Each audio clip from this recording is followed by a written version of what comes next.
잭슨홀을 앞두고 전체적인 시장에 대해서는 경기의 분위기가 확산되고 있지만 종목별로는 또 투자할 만한 아이디어들이 새로 속속 나오고 있어서요. 오늘 이 시간 함께 주목해 보시죠. 투데이 분석 벤자민 투자연구소의 신일섭 소장 나오시는 날입니다. 어서 오세요. 네, 안녕하세요. 안녕하세요. 네. 기분이 좋으신가 봐요. 아니 두 분의 그 케미가 너무 재밌어서요. 네, 알겠습니다. 신신 전문가님들. 신신 전문가님. 더블신. 더블신. 네. 가격이 더블로 오르겠네요. 양신. 신라면이 가격 올렸어요. 신라면 그 얘기 안 그래도 있는데 먼저 해요? 그럴까요? 먼저 할까요? 좋습니다. 먼저 가시죠. 좋습니다. 자, 라면값 1년 만에 또 올립니다. 네. 신라면이 10.9% 올린다고 하고, 그러니까요. 예, 그리고 안성탕면이 12.4%, 너구리가 9.9%. 자, 라면값이 1년 만에 또 오르는데 그러다 보니까 야, 농심이 주식시장에서 6%까지 오를 일입니까? 가격을 올린다라는 부분들이 예, 굉장히 주식시장에 큰 트리거가 됐는데 신일섭 소장님 저희가 작년 이맘때였잖아요. 저희가 사실 잠깐 컨텐츠를 같이 했는데 한강에서 불닭볶음면을 같이 먹으면서 이 라면주 비빔면이었나요? 불닭볶음면 제가 못 먹고요. 그래요? 그래서 라면 왜 먹는지 주시를 모르겠어요, 사라고 인간적으로. 하셨었어요 작년 이맘때. 근데 불닭볶음면 때문에 삼양식품이 그렇게 주가가 좋지 않습니까? 네. 솔직히 그 왜 먹는지 모르겠어요. 기호기 때문에. 그 저희 신앵커님께서는 되게 좋아하신대요. 저는 좋아해요. 이거 처음에 제가 얘기한 게 아니라 처음에 쓰레기라고 했어요 사람들이. 제가 얘기한 거 아닙니다. 제가 얘기한 게 아니에요. 불닭볶음면 쓰레기 발언. 아니 언론에 이미 다 보도가 됐어요. 한국의 대표 수출 품목인데. 그러니까 언론에 다 나온 거예요. 제가 한 말이 아니에요. 너무 매워서 검색해 보시면 나와요. 근데 그 매운맛을 극강을 가니까 위의 극강 그러면서 굉장히 저변이 확대돼 버리는 너무 자극적이라서 저도 싫어하긴 하지만 싫어하면서 먹고 있는 제 자신이 싫어지기도 합니다. 그게 그 기사가 아마 제 생각에는 왜 그걸 했냐면 뒤에 그 김정수 부회장의 그 어떤 발굴에 대한 부분을 빛나게 하려고 좀 더 극단적으로 쓴 것 같아요. 왜냐면 지금 김정수 부회장님이 진짜인지 물어봐야겠는데 따님을 데리고 갔다가 불닭집에 갔다가 왜 이렇게 저기 사람들은 저렇게 맵부심을 부리면서 줄 서 있지? 하면서 우리나라에는 그런 라면이 없는데 해서 김정수 부회장님이 따님하고 불닭을 사 먹으려다가 개발을 했다. 근데 그 앞에 깔린 게 이 불닭볶음면 처음 나왔을 때 이거 누가 먹냐고 쓰레기 맛이라고 했는데 지금 이렇게 성장했다. 그걸 약간 부각시키려고 극단적으로 표현한 것 같긴 합니다. 예. 네. 그래서 지금 본질로 돌아갈까요? 그래서 라면값이 이제 평균 10% 정도 올라가고 그래서 라면 관련 주식도 좋았습니다. 이 흐름에 대해서 분석을 하면 어제의 이런 상승을 계속 이어 나갈 수 있을지 그게 아마 투자자분들은 가장 궁금하실 거예요. 네, 근데 삼양식품이죠. 일로 돌아오는 게 아니라 저는 결론적으로는 삼양식품이고요. 네. 농심이 올렸기 때문에 아주 마음이 편한 건 오뚜기와 삼양이라고 할 수가 있겠죠. 그렇죠. 지금 1위가 올려버렸는데 1위도 저렇게 힘들어서 올린다는데 우린 2, 3등인데요. 이러면 되거든요. 그리고 묻어가면 되고. 오뚜기는 올릴 것 같지 않아요. 오뚜기는 오랜만에 올려서 갓뚜기라는 그동안 명성 때문에 사람들이 약간 그거 있잖아요. 뭐 군대 갔다 온 연예인에게는 한 번 조금 실수해도 예를 들어 오종혁 씨가 해병대를 갔다 오고 나가야 되는데 복귀를 해야 되는데도 훈련을 뛰는 그 모습을 보면서 정글의 법칙에서 잠깐 담배를 폈다고 해도 까방권을 인정해 주자. 약간 그런 거 있었잖아요. 오뚜기도 그래서 그때 가격을 올렸을 때 질라면 너네 옛날에 안 올렸었잖아. 그렇게 봐줬단 말이에요. 근데 이번에 올리면 안 되죠, 그러면. 그냥 오뚜기는 안 올릴 것 같아요, 그래서. 그리고 오뚜기는 올려도 사실은 라면 매출 비중이 뭐 얼마나 되겠습니까, 오뚜기가. 3등에다가 오뚜기는 라면 매출 비중이 20%도 안 돼요. 라면주로 지금 3대 라면주니까 끼워 놓은 거긴 한데 이 라면주는 사실 농심과 삼양이죠. 그렇죠. 어쨌든 농심에 저는 사실은 신라면을 원래 안 먹기 때문에 저 매운 거 싫어하잖아요. 불닭볶음면 원래 안 먹고 신라면 정도의 매운맛도 저는 싫어해요. 저 원래 삼양라면 팬이었고요. 삼양라면 다시 1위로 올라서기를 바라고 있고. 그 개인 유튜브에서 얘기하시고요. 근데 원래 팬심이 들어가면 조금 더 면밀하게 볼 수는 있거든요. 그리고 맹목적일 수도 있고. 저는 그래서 그거보다 중요한 게 저는 사리곰탕면하고 짜파게티예요. 저는 거기서 안 매운 걸 좋아하기 때문에. 근데 사리곰탕면이 15%가 올라서 제일 많이 올랐고요. 품목 중에.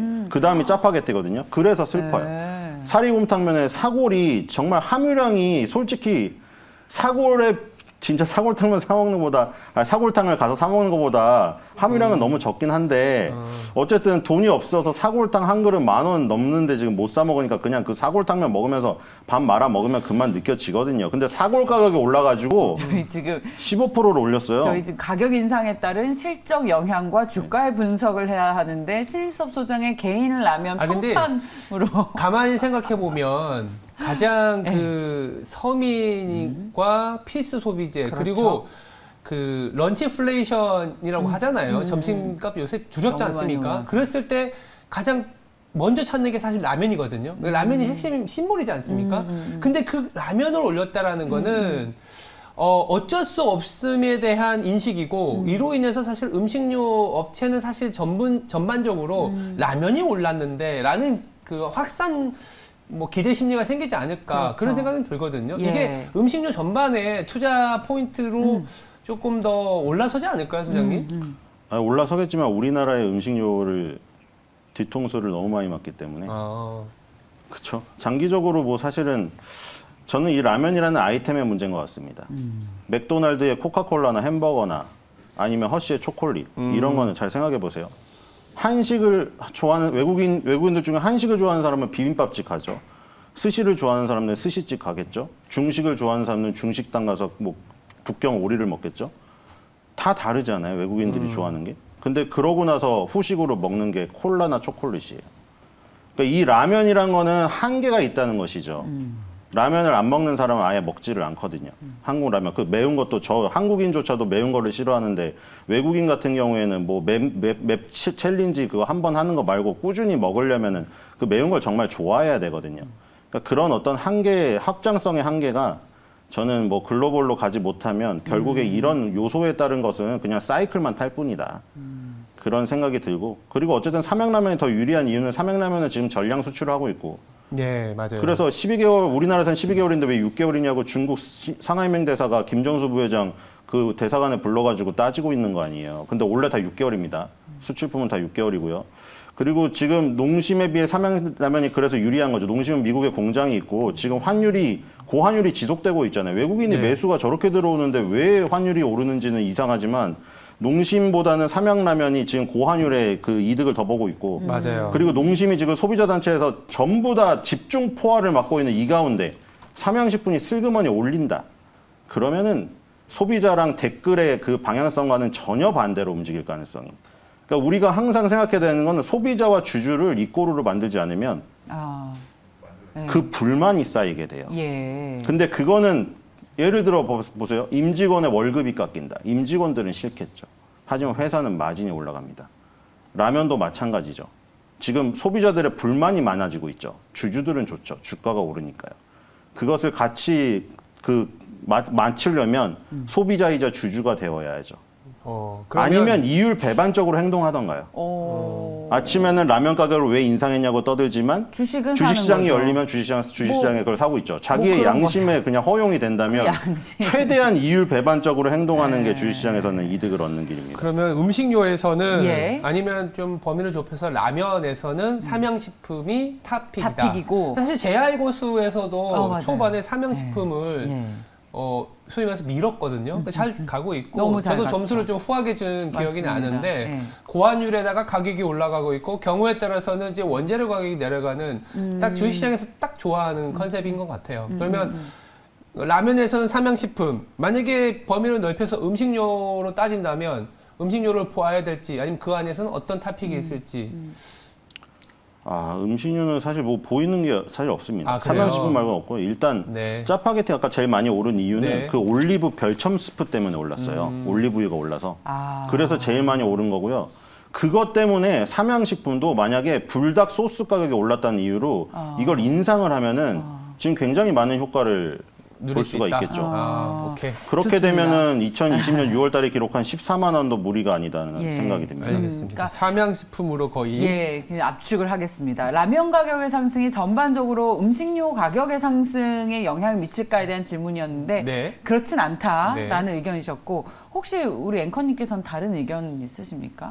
음식료 전반에 사실은 투자 심리가 올해 내내 와야 된다는 생각을 다들 하셨는데 잘 못 왔던 게 원재료 가격이 상승했던 부분이잖아요.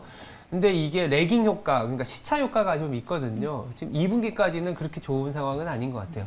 근데 이제 3분기 때 실질적으로 실적이 나오는 걸 보면서 진입하겠다라는 생각들 많이. 왜냐하면 필수 소비재고 방어주기 때문에 굳이 지금 안 사도 그렇게 막 팍팍 위로 올라가는 것도 아니고 뭐 사놓고 방어주라는 개념을 할 거면 사실 뭐 연말에 가서 배당도 볼 테니까 10월 정도 가서 투자하겠다라는 매니저분들의 시각도 꽤 크거든요. 그때 가서 보겠다. 그러니까 뭐 수익률을 더 높이기 위한 컨셉보다는 방어주, 배당주의 성격으로. 방어주, 배당주의 역할이라도 했으면 좋겠어요. 개인적으로.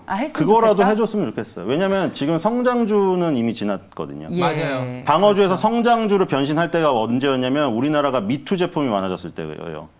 한쪽에서 자일리톨 만들면 이쪽에서 자일리톨 만들고 한쪽에서 초코파이 만들면 여기서 초코파이 만들고 비타민 음료 만들면 비타민 음료 만들고 계속 욕을 먹다가 해외 진출이 터지기 시작하면서 중국, 러시아, 인도가 열리면서 그때 음식료가 성장업 쪽으로 변신하면서 올랐는데 그랬었죠. 지금은 오히려 위협이 많아지는 거예요. 진출을 처음에 할 때는 포텐이 터졌죠. 근데 이미 진출이 어느 정도 되고 나니까 이제 중국의 문제, 러시아의 문제, 인도의 문제 때문에 그게 오히려 도구로 지금 돌아오고 있는 상황이에요. 맞습니다. 그렇죠. 아까 저희가 어제도 얘기했잖아요. 중국은 이제 소비로 봤었는데 이제 경쟁 구도가 되다 보니까 중국 소비에 기댈 게 없다. 그리고 전반적으로 소비가 좀 둔화되는 상황이다 보니까 내수인데 수출주로 봤었던 거잖아요. 맞습니다. 근데 이제 그런 성장이 좀 둔화되다 보니까 조금은 뭐 기다리자. 근데 맞습니다. 이제 결론은 삼양식품 사자 요런 정도로 가장 퍼포먼스가 좋은 거 좋고 확실한 건 거기밖에 없는 것 같습니다. 알겠습니다. 저희 신종호 앵커께서도 한 달 전쯤에 삼양식품 보고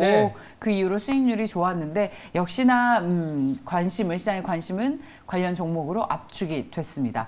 자, 그럼 저희 라면만큼이나 또 뜨거운 주식, 이 한국 시장에서 방산주가 주도를 하는 날이 올 줄은 정말 몰랐어요. 우리 늘 지정학적인 리스크가 있는 나라지만 군사비를 줄이는 게 전 세계적인 트렌드였다가 갑자기 미국과 중국이 이른바 신냉전 시대에 돌입하고 또 예상치 못하게 전쟁이 나오면서 군사비 지출 늘리고 그러다 보니까 우리나라 방산 제품에 대한 수요도 늘고 경쟁력도 높고 어제는 현대로템에 대해서 전차 수출 소식이 나왔습니다. 한 언론사의 단독 보도였고 그 뒤로 회사에서는 검토한 바 없다라고 그렇게 입장을 밝혔습니다만 그래도 시장에서는 아랑곳하지 않고 이 방산주 투자에 굉장히 적극적이었습니다. 자, 방산주 투자 우리 신일섭 소장께서는 어떤 의견 가지고 계시는지 이미 많이 올랐습니다. 그래서 저희는 투자하기에 가격적인 부담은 좀 느끼고 있어요. 그래서 길목 지키기 위해서 성공을 하면 이렇게 운도 맞아 떨어지면 이렇게 대박이 날 수가 있다는 것이죠. 결국 태조 이방원하고 아까 말한 그 물가 인상에 관련된 부분 딱 두 갈래밖에 없어요. 오로지. 지금 시장은 다른 건 철저하게 외면당할 것이기 때문에 그거를 인지하고 들어가야지 막연히 삼성전자가 반등하겠지. 반등 절대 나오지 않습니다. 차화정상 상태랑 똑같은 현상이고요. 지금 방산주 중에서 그래서 LIG 넥스원하고 한국항공우주, 하나에어로스페이스가 가고 나니까 후발주에서 이격 낮은 거 찾기 운동 하자고 했잖아요. 그래서 현대 로템, 캔코 에어로스페이스, 그리고 그런 부분들을 기다리고 있으니 이런 모로코에서 느닷없는 아침에 대박을 맞기도 하는 것이죠. 그러니까 지금 미리 들어가서 앉아 있어야 됩니다. 순환매를 기다리면서. 이격이 높은 것은 처분을 하고 지금 뭐 피팅주 마음껏 드셨잖아요. 피팅주에서 이제 다른 쪽 낮은 원전이나 이런 쪽으로 가 있는 거죠, 미리. 그러다 보면은 또 뭐 지금 현대로템에서 모로코 나온 것처럼 원자력에서도 폴란드나 체코나 사우디나 어디서든 한 방 터지면 그러면 또 또 순환매에서 그 극강의 수익을 얻게 되는 것이죠. 현대로템 K2 흑표전차 때문에 사실 이 그 가려져 있는 부분이 레일 시스템 부분인데 이집트에서 또 전동차 수주까지 나왔어요, 지금. 그러니까 현대로템이 지금 제일 많은 건 우리 옛날에 그 지옥철 있죠, 9호선. 9호선 처음에 만들었는데 지옥철 돼가지고 현대로템한테 빨리 좀 만들어달라, 이거 큰일 났다, 이거 여의도 가는데 사람들 숨 막혀 죽는다. 그래서 현대로템이 또 엄청 9호선 쏟아냈잖아요. 그래서 9호선 되게 깨끗하고 깔끔하고 예쁘잖아요. 그래서 현대로템이 원래 그 기술을 갖고 있었는데 그래서 이제 비상장회사 하나랑 우리 지금 상장회사 중에는 다원시스랑 현대로템이 그냥 양분하는 시장이에요. 전동차를 만들 수 있는 기술을 가진 회사가 우리나라에서 딱 3개밖에 없어요.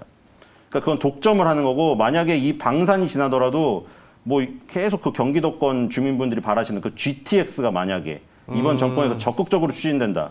그럼 결국 상장회사 중에 다원시스랑 현대로템이 양분하는 거죠. 그런 부분도 있고 지금 K2 흑표전차 그 부분이 폴란드, 그렇죠? 그러니까 뭐 그런 얘기도 있습니다. 폴란드가 방산 지금 방위비가 연 20조 원인데 어떻게 저걸 수백 대를 구매를 하느냐에 대한 의문을 가지시는 분도 있습니다. 그래서 뭐 폴란드가 지금 막 뭐 비행기도 그렇고 엄청나게 수입을 하고 있더라고요. 그래서 뭐 그런 실제적인 그 계약이 나올 때까지 좀 주의를 해야 되는 그런 부분은 있는데 어쨌든 K2 전차가 세계 2위에 올랐어요. 성능에서. 그래서 우리나라에서는 또 그 얘기를 했죠. 아니 좀 의아합니다. 우리나라가 그렇게 잘 만들었다고요? 우리나라가 6.25 전쟁 이후에 그렇게 급속도로 발전한 건가요? 아니면 아니 우리나라 전차가 그렇게 성능이 좋다고요? 왜 미국이나 독일도 있는데 왜 우리나라가요? 이러잖아요. 우리가 싸고 네. 경쟁력이 좋은 제품들을 많이 만들어요. 그것도 있는데 미드엔드랑 하이엔드랑 나뉘어서 그렇습니다. 지금 선진국들은 하이엔드, 맞아요. 핵잠수함, 항공모함, 전투기 이런 거 위주로 가기 때문에 미드급인 맞습니다. 전차, 자주포 이런 거에서 우리나라가 이 부분을 개척을 한 거죠. 그래서 지금 뭐 하나 에어로스페이스의 자회사인 하나 디펜스에서 만드는 레드백이라던가 K9 자주포. 자주포랑 탱크는 모양은 똑같이 생겼죠. 현대로펜 K2 흑표정차. 얘는 지금 반 잠수식이에요. 4.1m까지 잠수를 할 수가 있습니다. 그런 능력까지 해서 어쨌든 현대로템이 지금 모로코든 이집트든 뭐 주변의 유럽 국가든 계속 터지게 되면 지금 그래서 레일 시스템 분야랑 이 방산 부분이 조합을 잘 이루거나 아니면 방산이 레일 시스템을 역전하거나 이런 부분이 펼쳐지게 되면 현대로템은 굉장히 좋은 상황이죠. 근데 아까 말씀드렸다시피 이미 길목 지키기를 해서 장대 양봉을 먹으신 분들은 굉장히 여유롭겠지만 지금은 또 부담스러운 상황이죠. 그리고 방산주 가지고 있지 않은 사람들은 포모 증후군에 사로잡혀서 포모 증후군까지요? 약간 이런 느낌이에요. 지금 방산주의 제 얘기인데 방산주 무섭게 오르는 거 보면 작년에 저희 메타버스 관련 주식 없으면 시장에서 나만 바보 된 것 같은 그런 느낌이었는데 약간 그런 느낌이 있어요. 근데 이건 분명히 산업으로 숫자가 찍히고 있는 그런 산업이긴 하지만 이거 너무 지금 과열돼서 막 오르는 거 아닌가? 라는 생각도 들고 뒤늦게 들어갔다가 또 물리진 않을까. 그렇지 않을까. 그러다 보니까 계속 또 못 사고 있는 거거든요. 네, 그럴 때는 안 사는 게 좋죠. 네. 안 사요? 단체 줄넘기랑 똑같다고 생각하면 됩니다. 단체 줄넘기인데 반 애들이 다 가는데 나만 들어갈 선수가 남았잖아요. 근데 걸릴 것 같죠. 그럼 그냥 들어가지 마세요. 뭐 내가 안 뛰었다고 반 애들이 아주 나쁘지 않는 이상 왕따 당하잖아요. 반 애들이 아주 나쁜 이상 왕따를 시키지 않고 그 단체 줄넘기가 여러 개 있어요. 여기 옆에도 다른 단체 줄넘기. 여러 개? 그럼 옆에도 그런 것도 또 한번 찾아봐야겠네요. 방산주 아닌 예를 들어 방산주 안에서는 캔코아 에어로스페이스가 아직 안 갔잖아요. 캔코아 에어로스페이스가 대안이다. 이미 현대로템은 얘기 드렸고. 네, 현대로템은 얘기 들었고. 캔코아 에어로스페이스는 지금 전고점까지는 갔지만 다른 종목들만큼 폭발적인 상승은 없었는데. 계속 이격 낮은 거를 찾는 거예요. 계속 그 안에서 계속. 혹시 그러면 저희 앵커님께서는 어때요? 방산주 지금 방산이요? 네, 지금 올라타도 된다, 불타게 해도 된다. 그 기관 투자자들은 이 방산 업종에 대해서 사실 우주항공 테마로 작년부터 조금 길게 보신 분들은 꽤 계세요. 아주 길게. 한 1, 2년이 아니라 5년 정도. 근데 이제 그러다가 전쟁이 터지고 폴란드 수주가 나온 건 맞는데 그만큼 우리나라의 기술력을 보신 분들도 꽤 계시거든요. 근데 이제 순환매라는 게 말은 순환매지만 사실은 내가 사는데 내게 아니라 다른 게 오르고 이런 부분들도 있기 때문에 상당히 어려울 수는 있을 것 같고 근데 전반적으로 지금 나토에서 그 뭐랄까 방위비 지출에 대한 기준점 그걸 넘어선 국가가 많지가 않아요. 2%인가 제가 정확하게 기억은 못하겠지만 그거보다 이제 조금은 덜 지출하는 국가들이 많거든요. 왜냐하면 지출할 여력이 더 남아 있다. 그렇죠. 왜냐하면 그동안은 세계화라든지 경제를 위한 안보여서 그냥 뭐 계속 그러니까 방위비를 계속 줄여 나왔었잖아요. 말씀하신 것처럼 방위비를 다시 늘리는데 우리나라야 워낙 이제 대치가 돼 있으니까 늘려놨는데 유럽의 거의 대부분의 모든 국가들은 방위비가 굉장히 낮은 수준입니다. 독일부터 시작해서 지금 계속 늘리고 있기 때문에 단기는 아니더라도 중기 이상으로는 사실 계속적으로 매출이 나올 수 있는 부분이긴 하죠. 네. 그리고 또 지금 이른바 이런 표현 정말 안 좋아하지만 신냉전 그리고 경제 블록화이기 때문에 말씀하신 것처럼 경제가 안보에 우선하는 게 아니라 안보가 우선하는 그렇죠. 그런 헤게모니로 새로 갖춰지고 있기 때문에 그런 의미에서 방산주를 다시 봐야 한다라는 예, 그런 컨셉인 것 같습니다. 근데 많이 올라서 부담스럽고 그래서 캔코아 에어로스페이스. 그러니까 그냥 계속 그 안에서 찾는 거예요. 이격 낮은 걸 찾아서 길목 지키기를 해서 순환매를 발빠르게 찾아가실 수 없으신 분은 아예 접근 안 하시는 게 좋습니다. 좋습니다. 힘들어요. 캔코아 에어로스페이스. 저는 사실 처음 들어봅니다. 그러니까요. 뭐 하는 회사일까요? 뭐 우주항공에도 관련되어 있고요. 우주항공이 결국 방산으로 연결돼서 지금 다 간 거잖아요. 그렇죠. 사실 방산주 이전에 우주항공으로 들어갔었죠. 시총이 1,948억 원이라서 그렇군요. 다른 방산주에 비해서는 다 그래요. 반도체가 태양광으로 올라가는 거고 지금 조선에서 풍력으로 올라가는 거예요. 다 사업 구조가 비슷하기 때문이죠. 우주항공이 방산으로 가는 거고. 그러니까 기본적으로 얘네들은 다 기본적인 매출이 나오는 애들이에요. 태양광도 처음에 반도체 위주로 하던 애가 변신한 게 많고 장비주가.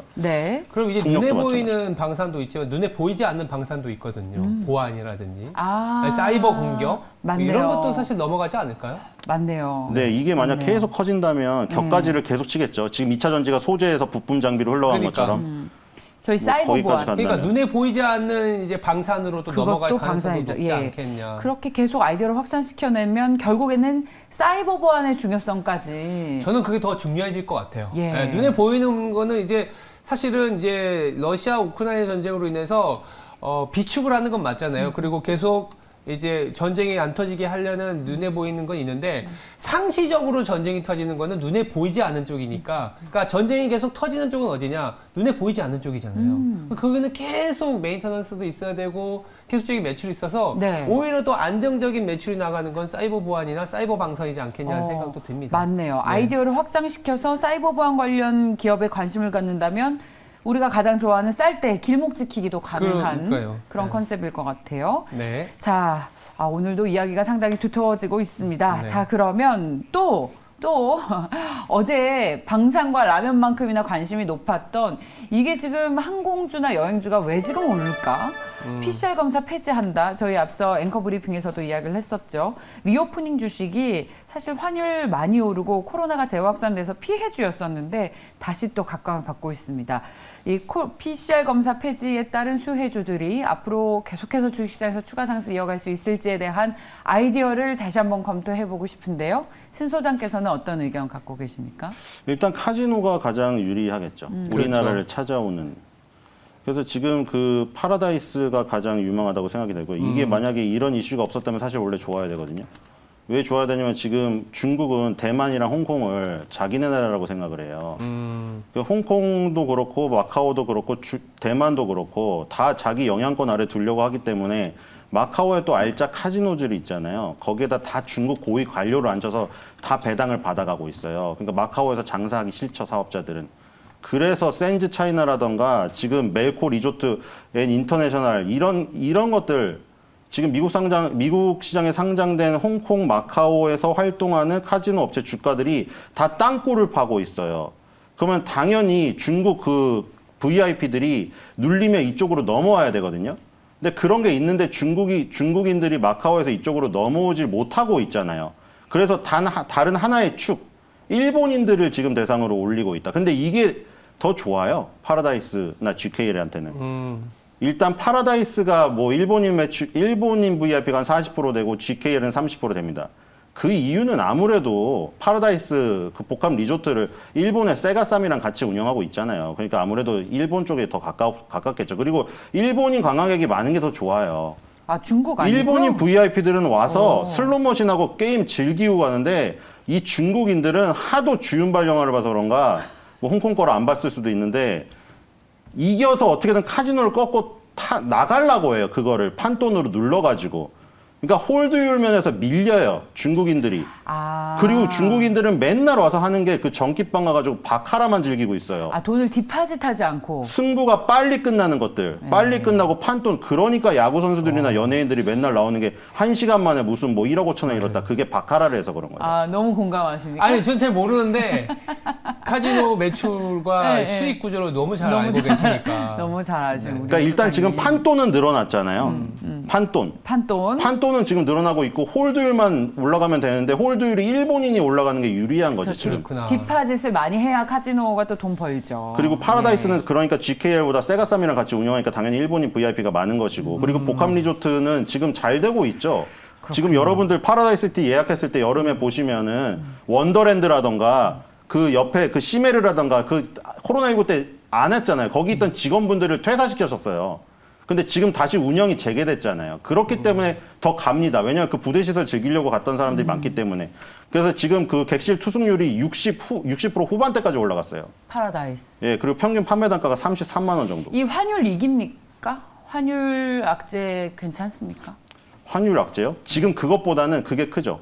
지금까지 한 게 일본인 유학생 아니면 한국에 사는 일본인 얼마나 되겠어요. 그거 유학생들 일본에서 일본 부모가 돈 조금씩 송금해 준 거 그거 가지고 여행 즐기려고 가는 사람이랑 지금 일본인 VIP가 와서 판돈 지금 몇백씩 내는 사람이랑 차원이 다른 문제죠. 이게 달러 환율이기 때문에 우리나라 원화와 일본에는 또 서로 상대 비교하면 그걸 봐야 될 것 같아요. 그걸 빼면 또 괜찮아요. 그러니까 우리나라 사람도 일본을 가는 거는 그렇게 부담스럽진 않은 것 같아요. 일본의 엔화도 진짜 떨어질 때 맞아요. 많이 떨어져 있죠. 네, 그래서 일본과의 경합이 있는 기업들은 사실 좀 별로인다라는 얘기가 나왔는데 최근에 일본에서도 단체 관광이라든지 그 PCR이라든지 이런 게 굉장히 완화시키는 구조이기 때문에 일본으로의 여행 가는 수요도 굉장히 관건을 받고 있습니다. 우리도 일본 가기 좋고 일본에서도 우리나라 놀러 오기 좋고. 그래서 뭐 저는 종목 추천은 아니지만 뭐 JTL인가요? 그것도 좀 면세점이. 네, 그것도 움직이더라고요. 그래서 리오프닝 전반의 분위기가 조금은 더 확산되는 느낌이 나와요. 그러니까 제도적으로 굉장히 어떻게 보면 밖으로 나갈 수 있었는데 들어올 때 PCR에 까딱 잘못하면 양성이 나오면 못 들어오죠. 꽁돈이 그냥 여행도 못하고 일주일 동안 날아가 버리는 거죠. 그 비용도 내야 되고 시간도 날리는 거죠. 그러니까 누가 나가려고 하겠습니까? 근데 그거를 완화시켜주고 폐지한다? 조금은 눌렸었던 매출이 확 늘어가지 않을까. 네, JTC네요. JTL이 아니라 JTL은 뭐였죠? 갑자기 생각이 안 JTL 옛날에 그 따로 멤버들 나와서 결합한 거 아닌가요? 제키 멤버들. 그렇군요. 진짜 모르는 게 없으셔요. 좋습니다. 자, 그러면 저희 리오프닝 관련 주식으로는 파라다이스. 네, 아무래도 지금 제일 유리한 것 같고요. 제가 여행을 안 보는 이유는 그겁니다. 하나투어 모두투어의 전성기는 지났다고 저는 판단이 되고요. 여기 어때나 야놀자로 지금 가는 사람이 많죠. 하지만 카지노는 온라인 카지노가 대항할 수가 없다. 우리나라에서 온라인 카지노는 불법이니까요. 그런 부분이 또 사업에서 여행과 카지노의 차이다. 이렇게 보입니다. 리오프닝 주식 가운데에서 카지노주는 다른 것이 대체할 수 없다. 파라다이스와 GKL. 어제 굉장히 많이 올라서 대부분의 종목들이 장대 양봉이 나오는데 오늘도 추가 상승 이어가겠습니까? 이거 약간 카지노요? 네. 카지노는 지금 뭐 이격이 전혀 없는 상태고요. 전혀 없다. 추가 그리고 상승 아까 말했듯이 가능하다. 멜코 리조트에는 엔터테인먼트라던가 지금 센즈 차이나 같은 거 주식을 보세요. 마카오에 관련된 중국인 VIP 위주의 카지노는 지금 땅굴을 파고 있는데 일본인 VIP 위주의 우리나라 외국인 전용 카지노는 옆으로 횡보하고 있죠. 여기서 이 차이가 지금 느껴지는 거예요. 시장에서의 차이가. 지금 마카오 쪽이 눌리진데 우리나라가 상대적으로 강한 부분이 기본적으로 있다. 좋습니다. 아까 그 얘기한 거 다 빼고도. 예. 네. 좋습니다. 오늘 아이디어들이 상당히 명확하게 나왔습니다. 좋은 참고 자료가 되셨길 바랍니다. 네. 자, 벤자민 투자연구소의 신일섭 소장과 함께했습니다. 고맙습니다. 감사합니다.